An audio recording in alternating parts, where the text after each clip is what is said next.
প্রিয় চাকরি প্রত্যাশী ভাই ও বোনেরা, আসসালামু আলাইকুম। গণপ্রজাতন্ত্রী বাংলাদেশ সরকার পেটেন্ট, শিল্প নকশা ও ট্রেডমার্কস অধিদপ্তর শিল্প মন্ত্রণালয় নিয়োগ বিজ্ঞপ্তি প্রকাশিত করেছে এবং উক্ত নিয়োগ বিজ্ঞপ্তির কি পোস্ট রয়েছে এবং পদের সংখ্যা কত, শিক্ষাগত যোগ্যতা কি এবং অভিজ্ঞতা চাওয়া হয়েছে কিনা, আবেদন শুরু কবে, লাস্ট ডেট কবে এবং কিভাবে আবেদন করতে হবে, A to Z এই ভিডিওতে আমরা আলোচনা করব। তাই ভিডিওটি স্কিপ না করে শেষ পর্যন্ত আপনারা দেখতে পারলে তাহলে জানতে পারবেন।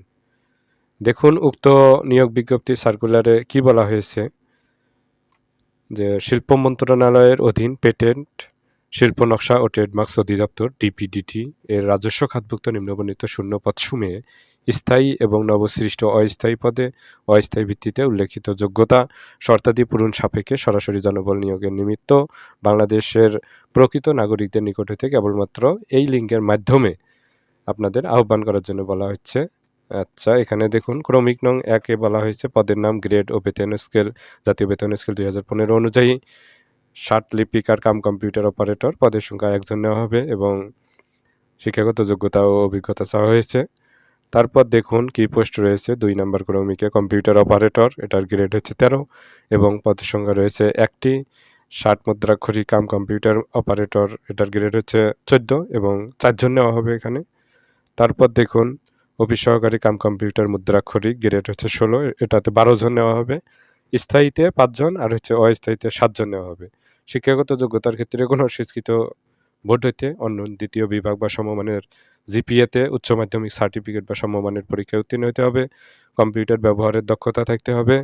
আর কম্পিউটার মুদ্রাক্ষরে সর্বনিম্ন গতি প্রতি মিনিটে ইংরেজিতে 20 শব্দ, বাংলায় 20 শব্দ এবং computer word processing, email, fax machine ইত্যাদি চালনায় দক্ষতা অভিজ্ঞতা থাকতে হবে।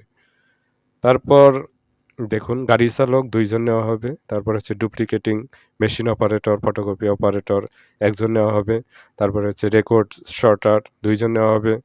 এভাবে অফিস সহায়ক 8 জন নেওয়া হবে। স্থায়ীতে 2 জন আর অস্থায়ীতে 6 জন নেবে। আর নৈশ প্রহরীতে 2 জন নেওয়া হবে। এবং প্রতিটির কি শিক্ষাগত যোগ্যতার চাওয়া হয়েছে বা অভিজ্ঞতা চাওয়া হয়েছে সব দেওয়া রয়েছে, আপনারা দেখলেই জানতে পারবেন। দেখুন নিম্নবর্ণিত শর্তাবলী আবেদন ফরম পূরণ এবং পরীক্ষায় অংশগ্রহণের ক্ষেত্রে অবশ্যই অনুসরণ করতে হবে। সকল প্রার্থীর ক্ষেত্রেই 1-2-2026 তারিখের প্রার্থীর বয়সসীমা 18 হতে 32 বছরের মধ্যে হতে হবে। আর বয়স প্রমাণের ক্ষেত্রে এফিডেভিট গ্রহণযোগ্য হবে না। এখানে আরও গুরুত্বপূর্ণ বিষয় বলা হয়েছে যে অনলাইনে আবেদনপত্র পূরণ ও পরীক্ষার ফি জমাদান শুরুর তারিখ ও সময় 17-2-2026 তারিখ সকাল 10টা থেকে শুরু হবে। আর এই সার্কুলারের লাস্ট ডেট হচ্ছে 25-3-2026 বিকেল 5টা পর্যন্ত চলবে। তো 17-2-2026 তারিখ থেকে 25-3-2026 তারিখ এই সময়সীমার মধ্যে আপনাকে অনলাইনে এই লিঙ্কের মাধ্যমে আবেদন করতে হবে এবং আবেদন করার সময় অবশ্যই ছবির দৈর্ঘ্য প্রস্থ 300x300 হতে হবে আর স্বাক্ষর হচ্ছে 300x80 হতে হবে। তো ছবি স্বাক্ষর আপনারা আগেই রেডি করে রাখবেন। আর অ্যাপ্লিকেশন সাকসেস হওয়ার পর আপনাকে টেলিটক সিমের মাধ্যমে 2টি SMS করতে হবে। তো প্রথম SMS আপনাকে ডিপিডিটি স্পেস দিয়ে ইউজার আইডি লিখতে হবে। এক্সাম্পল ডিপিডিটি দিয়ে ইউজার আইডি দিয়ে 16222 আপনাকে সেন্ড করতে হবে। দ্বিতীয় SMS আবার ডিপিডিটি স্পেস দিয়ে ইয়েস দিতে হবে। তারপর প্রথম SMS-এর যে পিনটা আসবে এই পিনটা লিখে আপনাকে আবার 16222-এ সেন্ড করতে হবে। এক্সাম্পল যেভাবে দেওয়া আছে এভাবে দেখেই আপনাদেরকে SMS করতে হবে টেলিটক সিমের মাধ্যমে। এজন্য টেলিটক সিমে আপনাদের আগেই মানে পূর্বেই টাকা রিচার্জ করে রাখতে হবে এবং নেট যাতে ভালো থাকে।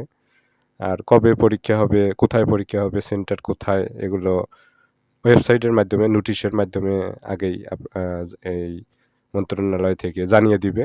তো আপনারা সেটি পরবর্তীতে জানতে পারবেন। তো ভিউয়ার্স, আশা করি ভিডিওটি আপনাদের মাঝে ভালো লেগেছে।